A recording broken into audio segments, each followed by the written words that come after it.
Hello students, उम्मीद है आप सब खैरियत से होंगे। तो आज हम 10th क्लास में वेरिएशन की एक्सरसाइज 3.4 के कुछ क्वेश्चंस को सॉल्व करेंगे। इसमें एक वेरिएशन का एक स्पेशल मेथड जो है के मेथड हम सीखेंगे कि के मेथड से हम किसी भी वेरिएशन के क्वेश्चंस को, ठीक है, जो प्रोपोर्शनैलिटी में दिए गए होते हैं, उनको कैसे सॉल्व करते हैं। इससे पहले कि मैं वीडियो को स्टार्ट करूं, आपसे रिक्वेस्ट है कि चैनल को सब्सक्राइब करें। जो सब्सक्राइबर्स हैं उनसे रिक्वेस्ट है कि वो शेयर ज़रूर किया करें वीडियो को। और अब हम स्टार्ट करते हैं कि भई हम वेरिएशन के क्वेश्चंस जो हैं के मेथड से कैसे सॉल्व करेंगे। के मेथड को यूज़ करते हुए हम प्रोपोर्शनैलिटी के क्वेश्चंस को कैसे सॉल्व करेंगे। तो आप यहाँ पे क्वेश्चंस को देखें, तो क्वेश्चंस में आपको एक प्रोपोर्शनैलिटी दे देता है, ठीक है ना? जैसे यहाँ पे बताया गया है आपको कि A ratio B is equal to C ratio D है। तो आप प्रूफ कर लें कि आप इस प्रोपोर्शनैलिटी को A ratio B and equal to C ratio D को आप इसमें यूज़ करते हुए आप कैसे इसको प्रूफ करेंगे, इसकी लेफ्ट हैंड साइड और राइट हैंड साइड को कैसे प्रूफ करेंगे with the help of this proportionality. तो उसको हम यूज़ करेंगे के मेथड के साथ। तो के मेथड के क्वेश्चंस आप देखें कि किस तरह से हम इसके सॉल्यूशंस को बनाएंगे। तो हम सबसे पहले तो जो प्रोपोर्शनैलिटी है इसको हम ले लेते हैं, ठीक है। इस प्रोपोर्शनैलिटी में हम अगर डायरेक्ट के मेथड यानी के विदाउट के कोई कांस्टेंट है उसके विदाउट भी सॉल्यूशन बना सकते हैं। तो मैं आपको ये वाला क्वेश्चन विदाउट के मेथड सॉल्व करके दे देता हूं, ठीक है। उसके लिए हम क्या करेंगे बेटे, ये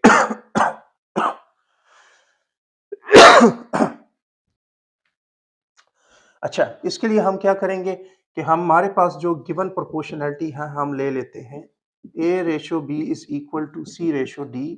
अच्छा, इस क्वेश्चन में और इस क्वेश्चन में मैं अगर के मेथड को यूज नहीं कर रहा हूं, ठीक है ना, तो इस क्वेश्चन में ये फिर प्योर मेथड ऑफ के है। के मेथड के बगैर ये सॉल्व नहीं होता। तो आपने इस क्वेश्चन में के मेथड लाजमी यूज करना है। उसकी स्पेसिफिकेशंस देख ले, प्रोपोर्शनैलिटी है और फिर प्रूव करना है, ठीक है। इसमें डायरेक्ट आपके पास प्रोपोर्शनैलिटी दी गई है और कहता है कि इस प्रोपोर्शनैलिटी को यूज करते हुए आपने ये और ये प्रूफ करना है। यानी इस प्रोपोर्शनैलिटी से आपने ये भी प्रूफ करना है और ये भी प्रूफ करना है, ये वाला प्रोपोर्शनैलिटी भी। तो देखिए बेटे, आपके पास A ratio B is equal to C ratio D आपके पास दिया गया है। अब आप इसको डिवीजन में लिख सकते हैं, A by B and C by D आप लिख सकते हैं। अब आपने इस प्रोपोर्शनैलिटी से अपना रिक्वायर्ड रिजल्ट कैसे बनाना है। तो इसको देखें, आप देख रहे हैं कि A के साथ जो कोफिशिएंट है वो 2 है और B के साथ जो कोफिशिएंट है वो 3 है। इसी तरह से C के साथ जो कोफिशिएंट है वो 2 है और D के साथ कोफिशिएंट आपके पास 3 है। यानी 2/3 का रेशो यूज हो रहा है मल्टीप्लिकेशन में।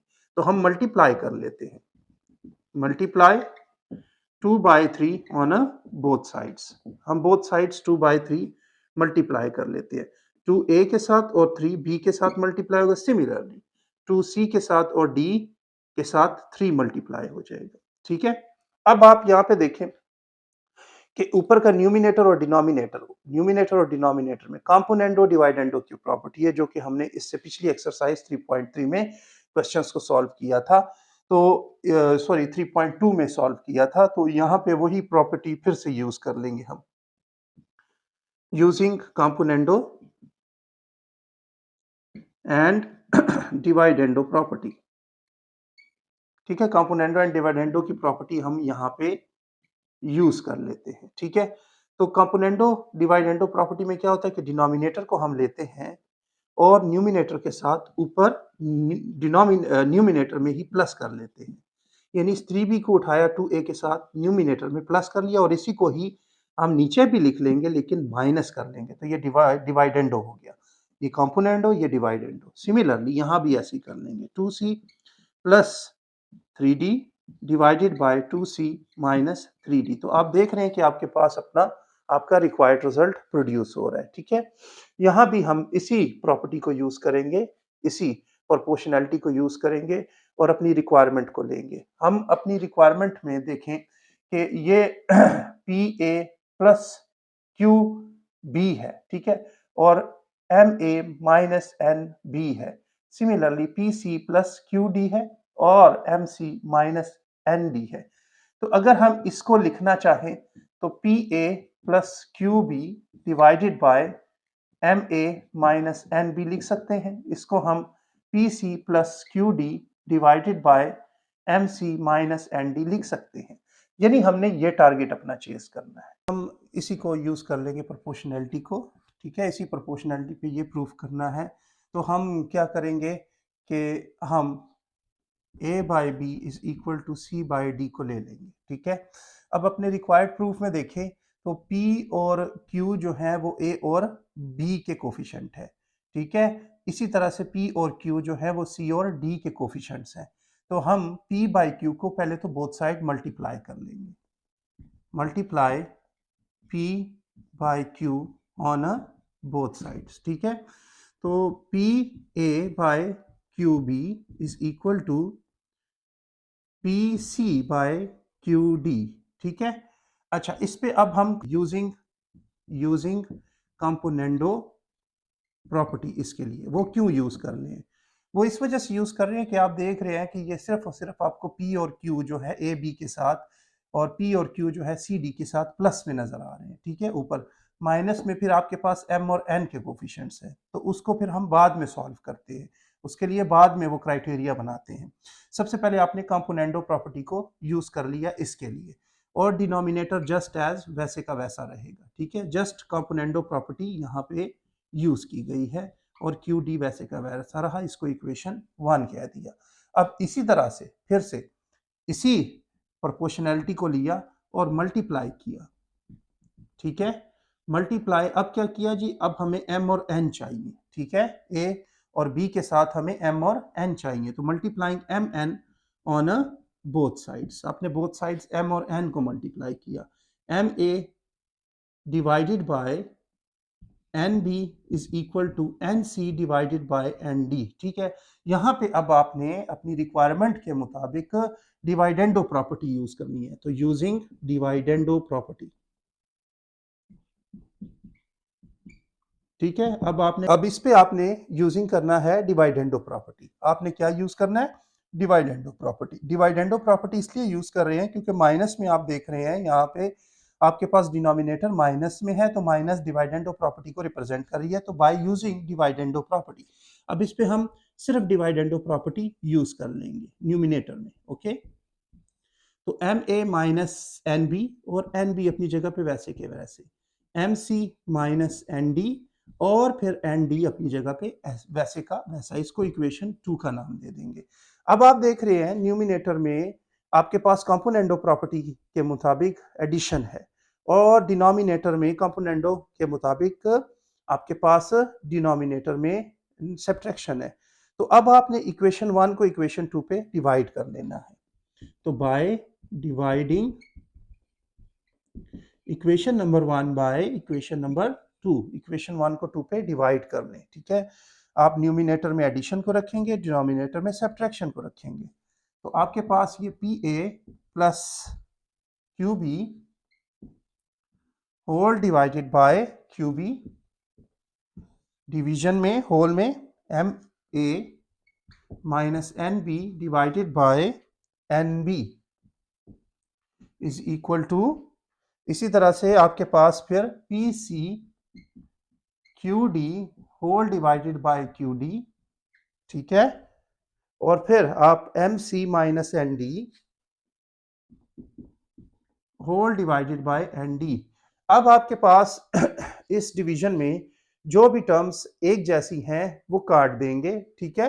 देखें ये b और b एक दूसरे से कट जाएंगे, दोनों डिनोमिनेटर्स में कट गए, और इसी तरह से d और d कट जाएंगे, ठीक है। अब यहाँ पे आपके पास P A plus Q B remaining में क्या बच जाएगा, q whole divided by M A minus N B by N is equal to P C plus Q D divided by q whole divided by M C minus N D divided by n। देखिए ये n से cut गया, same criteria में पड़ा हुआ है, denominators में है, ठीक है। और q से कट गया, तो आपके पास क्या रह गया, P A plus Q B divided by M A minus N B is equal to P C plus Q D whole divided by M C minus N D, जो कि आपके पास रिक्वायर्ड प्रूव है। ओके बेटे, इसका question number 2 को देखें। तो क्वेश्चन नंबर टू में आपके पास है a by b c by d e by f का प्रपोर्शन है, जो कि आपने रिक्वायरमेंट के मुताबिक ये बनाना है। ठीक है, तो यहाँ पे हम यूज करेंगे के मेथड को। ठीक है, के मेथड हम यहाँ पे कैसे प्रूफ करने के लिए यूज करेंगे, तो प्रूफ में आप लेट करें आपके पास जो a by b c by d और e बाई एफ का प्रपोर्शन है वो k के इक्वल रख लें। ठीक है, अब हर एक जो आपके पास रेशो है उसको k के इक्वल बना लें। लेट यहाँ पे a by B is equal to k, c by d is equal to k and e by f is equal to k आपके पास आ गया। यहाँ पे डिनोमिनेटर को खत्म कर लें, तीनों डिनोमिनेटर्स को। ठीक है, b को, d को और e को, by multiplying b on both sides, by multiplying d on both sides, by multiplying f on both sides। ठीक है, तो आपके पास यहाँ पे b मल्टीप्लाई जब हो जाएगा तो a is equal to B K, c is equal to D K and e is equal to F K. ठीक है, इसको आप इक्वेशन 1 कह दें, इसको 2 कह दें और इसको 3 कह दें। अब अपने रिक्वायर्ड रिजल्ट की तरफ आए। टेकिंग आप ले लें, आपने ये सारा रेशो किसको कहा था, किसके इक्वल कहा था, के के, तो ये भी के इक्वल आना चाहिए। अब इसको ले लेंगे और इसको के इक्वल बना लेंगे। ठीक है, p a square q c square e square divided by p b square q d square f square. ठीक है, अब इसमें हम ए की वैल्यू, सी की वैल्यू और ई की वैल्यू को पुट कर लेंगे। तो putting values of a c and e from equation 1 2 and 3 से हम इसमें पुट कर लेते हैं। तो देखें, p a की जगह पे हम पुट कर लेंगे b के, उस पर स्क्वायर ले लेंगे। ठीक है, क्योंकि a पे स्क्वायर है।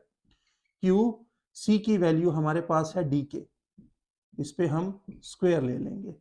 फिर e की वैल्यू है f के पे भी स्क्वायर आ जाएगा, whole divided by p B square Q D square और एफ स्क्वायर को उसी तरह से लिख लिया होल स्क्वायर रूट में। ठीक है, अब इसको ओपन कर लें आप, तो आप देखेंगे कि पी बी स्क्वायर के स्क्वायर क्यू डी स्क्वायर के स्क्वायर एफ स्क्वायर के square whole divided by p B square Q D square and F square आपको मिल गया।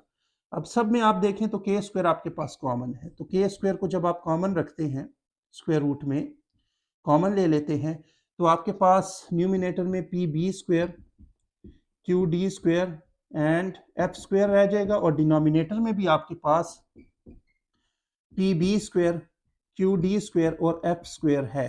ठीक है, ये दोनों एक दूसरे से क्या हो जाएंगे, कट जाएंगे, तो आपके पास के स्क्वायर स्क्वायर रूट में रह जाएगा। ठीक है, जो कि स्क्वायर रूट स्क्वायर से कट जाएगा तो के की वैल्यू आएगी, आप इसको बी बोल दें और आपने इसको ए बोलना है। ठीक है, तो अब आप देखें कि ये सारा प्रोपोर्शन के इक्वल है, जबकि आपके पास ये भी के इक्वल ही आ रहा है सोल्यूशन के बाद, यानी प्रोसेस करने के बाद। तो इस तरह से प्रूव हुआ फ्रॉम ए एंड बी से we prove the required result. Okay बेटे, इस क्वेश्चन को देखें, क्वेश्चन नंबर 3 को। तो क्वेश्चन नंबर 3 में आपको कहता है कि आपके पास एक प्रोपोर्शन है x minus y by z, y minus z by x and z minus x by y. तो आपने प्रूव करना है कि ये तमाम का तमाम प्रोपोर्शन जो है वो x equal to y equal to z के इक्वल है। ठीक है, अच्छा, इसमें ये बताया गया कि x y z कभी भी जीरो नहीं हो सकते, ये नॉन जीरो नंबर्स हैं, और कंडीशन बताई गई है कि x plus y plus z भी कभी जीरो नहीं होगा। ठीक है, अब इसके मुताबिक अगर हम देखें तो के मेथड से हम इसको कैसे प्रूव करेंगे, तो आप प्रूफ में देखें, आप x minus y by z, y minus z by x and z minus x by y को इक्वल टू के ले लें। ठीक है, इसको आप के लेने के बाद अब इसमें तमाम की तमाम वैल्यूज को, यानी जितने भी आपके पास यहाँ पे 3 रेशोज हैं, इनको के इक्वल कर लें। तो देन आपने कहा x minus y by z भी के इक्वल आ जाएगा। ठीक है, और इसी तरह से y minus z by x भी के इक्वल आ जाएगा, और इसी तरह से z minus x by y भी के इक्वल आ गया। डिनोमिनेटर से z को, x को और y को खत्म करने, तो by multiplying z on both sides, ठीक है, by multiplying x on both sides, by multiplying y on both sides. तो यहाँ पे आपके पास we get x minus Y is equal to K Z आ जाएगा आपके पास। यहाँ पे y minus Z is equal to K X आएगा। By multiplying x on both side, x cancel हो जाएगा तो के एक्स, जेड मल्टीप्लाई किया बोथ साइड तो z यहाँ से कैंसिल हो जाएगा, के जेड। ठीक है। सिमिलरली y मल्टीप्लाई किया तो z माइनस एक्स रह जाएगा, y कैंसिल हो जाएगा तो के वाई। आपने इन तीनों को इक्वेशन 1, इक्वेशन 2 और इक्वेशन 3 कह देना है। ठीक है। अब अपने रिक्वायर्ड रिजल्ट लेने के लिए, अपना x equal to y equal to z result लेने के लिए हम इन तीनों इक्वेशंस को ऐड कर लेते हैं। तो एडिंग इक्वेशन 1, 2 एंड 3 को, तीनों को ऐड कर लेते हैं। तो x minus Y is equal to, sorry, left hand side और लेफ्ट हैंड साइड तीनों की, तीनों इक्वेशंस की आपस में खुद ऐड हो जाएंगी। लेफ्ट के साथ राइट के साथ ऐड हो जाएगी। तो x minus y minus z के साथ ऐड हो जाएगा और z माइनस एक्स के साथ ऐड हो जाएगा। इसी तरह से के जेड ऐड हो जाएगा के एक्स के साथ और के वाई के साथ। ठीक है।